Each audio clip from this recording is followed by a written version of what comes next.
thank you very much. We had a very good weekend in many respects.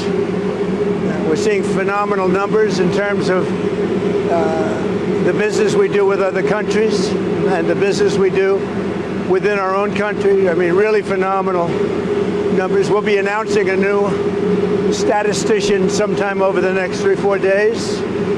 We had no confidence. I mean, the numbers were ridiculous, what she announced, but that was just one negative number. All of the numbers seem to be great. And so we'll see how that comes out. And if you remember, just before the election, this woman came out with these phenomenal numbers on Biden's economy. Phenomenal numbers. And then right after the election, they announced that those numbers were wrong. And that's what they did the other day. So it's a scam, in my opinion. My opinion is it's just additional scam. On Russia, Mr. President, can you say, have those nuclear submarines been deployed yet to face Russia? I've already put out a statement, and the answer is they are in the region, yeah, where they have to be. Can you say what Steve Witkoff's message will be to the Russians? Is there anything they can do to avoid sanctions at this point? Yeah, get a deal where people stop getting killed. They had a number that just came out that a tremendous number of Russian soldiers are being killed. And likewise, Ukraine, a lower number, but still thousands and thousands of people. And now we're adding towns where they're being hit by missiles. So it's a lot of people being killed in that ridiculous war. And, you know, we stopped a lot of countries from war, India and Pakistan. We stopped a lot of countries. And we're going to get that one stopped, too. Somehow we're going to get that one stopped. That's a really horrible war. You heard about Cambodia and Thailand. We got that one done. We got the Congo, which was going on for 31 years. Rwanda, that one's done. We stopped a lot of wars. This is the one we seem to be, this should be the easiest to stop, and it's not. I mean, Rwanda and Congo were going on 31 years and I got it stopped. 8 million people dead, at least. That's what they have, but I think the number is much higher. And the leaders of each country, Rwanda and the Congo, they were great. They were great, and they wanted it stopped. 31 years it went on. We stopped a lot of wars. Serbia, Kosovo was going to be happening, and I don't believe it will now, so we stopped that one too. Yes? You said you had more of an update to give us on Gaza, on the Gaza Strip. Can you give us any Only we want the people fed. And we're the only country that's really doing that. We're putting up money to get the people fed. And Steve Witkoff is doing a great job. And we want Israel to get them fed. We're giving some pretty big contributions, basically to purchase food so the people can be fed. We don't want people going hungry, and we don't want people to starve. And there's some bad things happening. Do they see evidence of a genocide in Gaza? I don't think it's that. Look, they're in a war.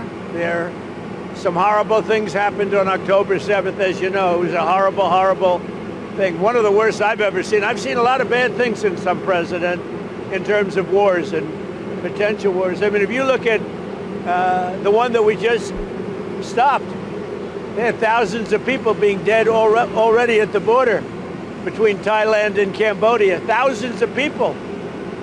And I mean, I've seen some bad things, but that October 7th was with Hamas was really, really bad. Mr. President, can you give us an update on Steve Witkoff in Russia, and what happens on Friday if the deadline comes and Russia has not agreed to a ceasefire? Well, there'll be sanctions, but they seem to be pretty good at avoiding sanctions. You know, they're wily characters, and they're pretty good at avoiding sanctions, so we'll see what happens. But Steve is focused right now on the border in terms of, we're talking about with Gaza, getting people fed.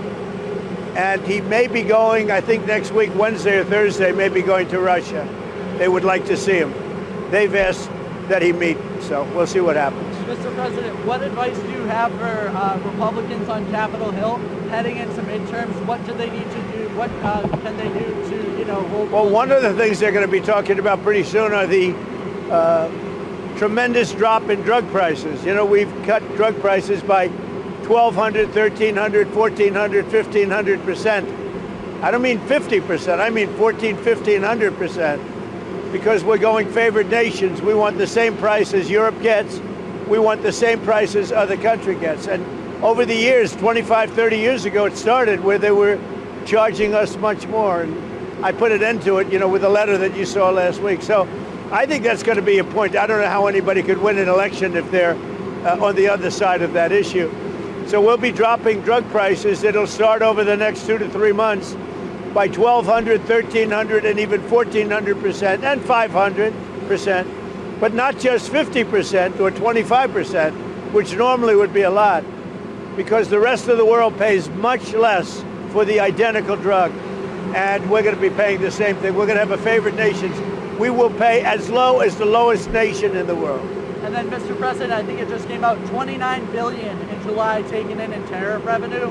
Could we see a potential rebate here, and what would that look like, and who would qualify? Well, we're going to pay down debt. We have a lot of money coming in, much more money than the country's ever seen, by hundreds of billions of dollars. And there could be a distribution or dividend to the people of our country. I would say for people that would be middle-income people and lower-income people, we could do a dividend. But one of the things we're going to be doing is reducing debt. But we have hundreds of billions of dollars pouring into our country now. We should have done this many years ago. And I did it in my first term with China. We didn't get to the rest because COVID hit. And you couldn't really go to France and Spain and Italy and say, let's start talking about some tariffs. But China was paying us hundreds of billions of dollars in tariffs, and we did it then. And then Biden screwed it all up. He screwed everything he touched, he screwed up. So, thank you. When will you endorse Winston Earl Sears in the Virginia governor's race? Yeah, I would. I would. I think probably she's got a tough race. She shouldn't have, but because the candidate she's running against is not very good. But I think she's got a tough race. But I would, yeah.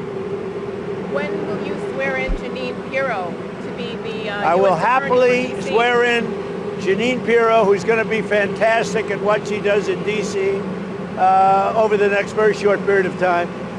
I think she's going to be fantastic. Don't forget, Jeanine Pirro was a great judge and a great prosecutor. And because she was so good, I was there. She was an amazing prosecutor and judge. And because she was so good, they drafted her into show business. And she did fantastic. The Five was the #1 show, et cetera, et cetera. Jeanine Pirro was also really good at that. But her real love is exactly what she's doing. And that's what made her such a success in show business. So Jeanine Pirro is going to be amazing. And I'll swear her in as soon as we can swear her in. We need her. She's going to be amazing. Mr. President, are you happy with how the Rose Garden turned out? And will you have some kind of event at the Rose Garden? Are you happy with how it turned out? Yeah, we're getting great reviews on the Rose Garden, and we had to do it. As an example, when we had a press conference, you'd sink into the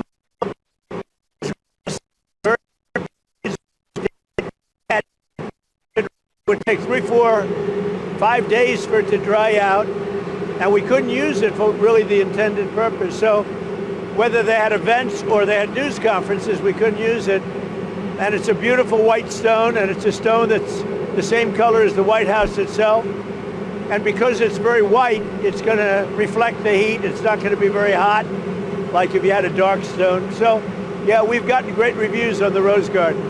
Any update on the search for the Federal Reserve Board? Have you been interviewing candidates? No, I have a couple of people in mind. I'll be announcing somebody for the filling of the person that left. A woman left, as you know, who was a Biden appointment, either Biden or Obama, but I think a Biden appointment.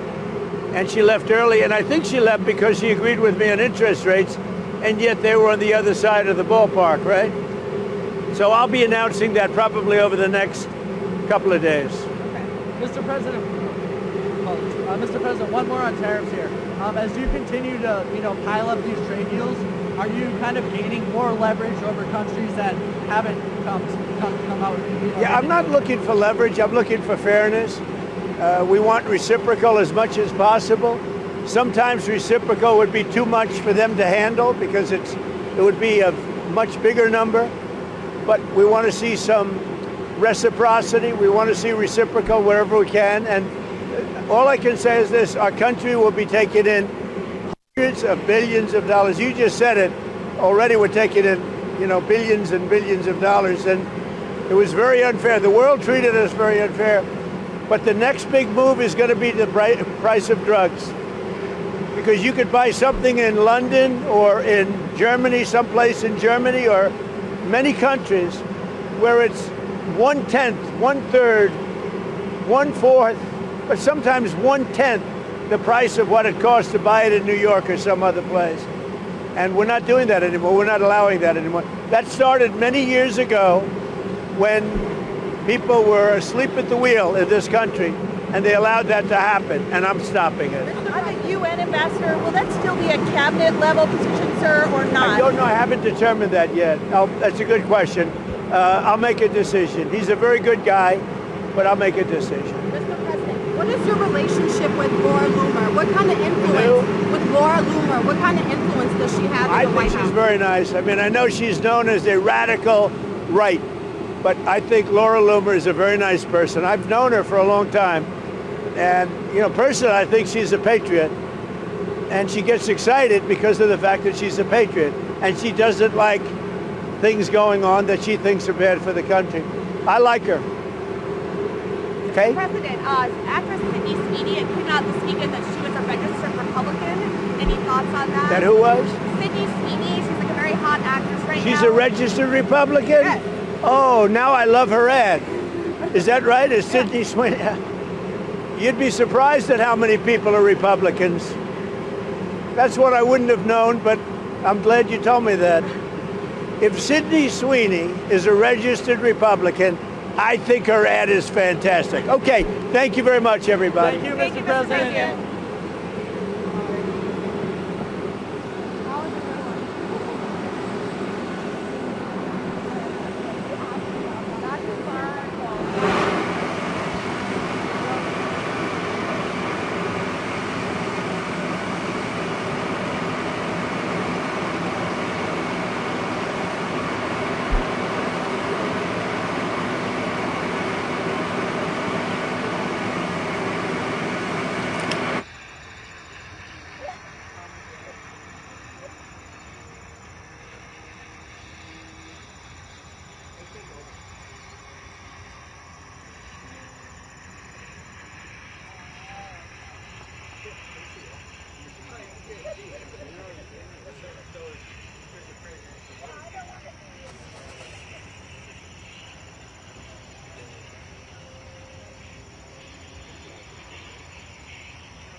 it.